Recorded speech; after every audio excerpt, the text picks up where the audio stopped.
Hi po! Ito na naman si Aling Monang. So, day off ko ngayon. Yan nga, gising lang niya. Day off ko ngayon. So, mula kaninang umaga, pahapyaw-hapyaw lang yung ginagawa kong paglilinis kasi nga, medyo umuulan-ulan. Tapos, tanghali na rin ako nagising kasi sinamantala ko na walang pasok yung mga bata.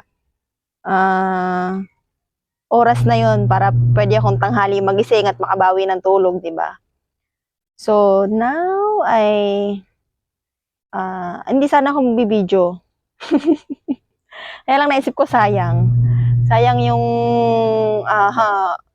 opportunity na mayroon ako may content, di ba? At pag day off, syempre, ayan. Yan pa rin ang kaharap ko.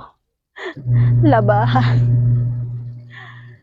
Marami yan. Meron pa dito. Ayan, oh. Ayan. So, merong dumi-dumi yung damit ko. Nakapaglinis na ako dun sa loob. Ang dami kong labahan, tapos ang dami ko rin tupiin. Ayun, no? Parang labahan na rin siya. Yeah.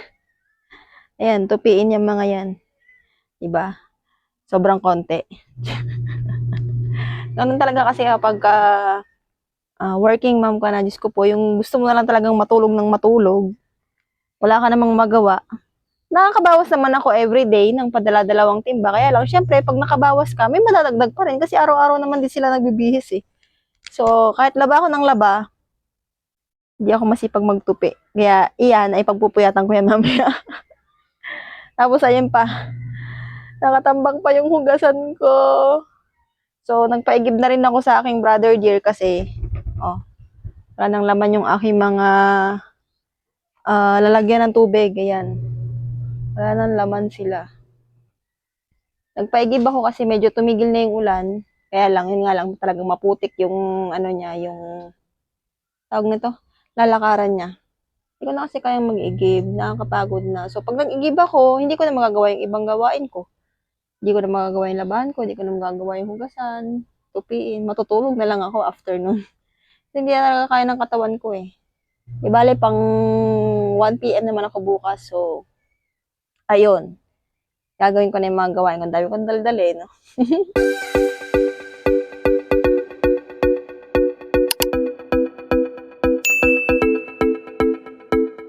Hello, hi mga nay! Naulan pa nga rin sa video na to, kaya naman limitado lang yung pwede kong gawin sa bahay. Buti na nga lang at kahit papano meron na akong yero dun sa may kusina namin. At hindi ko pa rin naililipat tong washing sa labas, kaya dito nga muna ako naglalabas sa loob kahit na medyo masikip. Ewan ko ba kasi kung bakit finifilm ko pa to, puro laba lang naman yung mga content ko.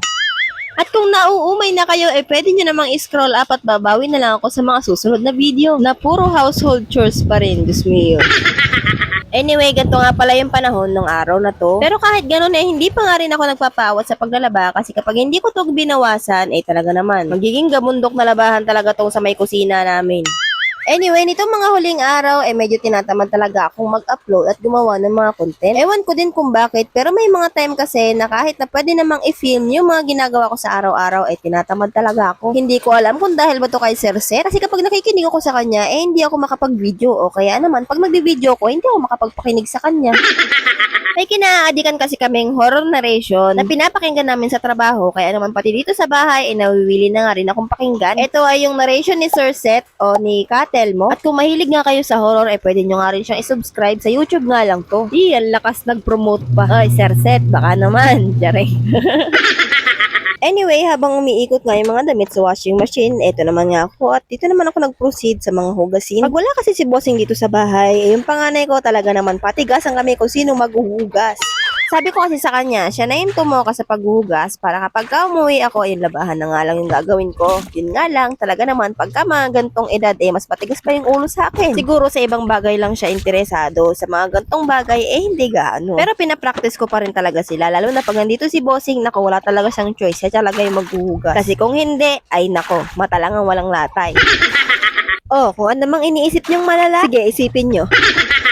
Anyway, habang naghuhugas ako dito, tuloy-tuloy pa nga rin sa pag-iigib si aking brother dear. Pupunuin niya nga kasi yung mga lalagyan na walang laman na pinakita ko sa inyo kanina. At wag na kayo mag-isip, hindi po libre yung pag-iigib niya. Kasi naman napakalayo ng iigiban Kung libre niya lang akong iigiban at ganun-ganun na lang, naku, kawawa naman yung katawang lupa niya.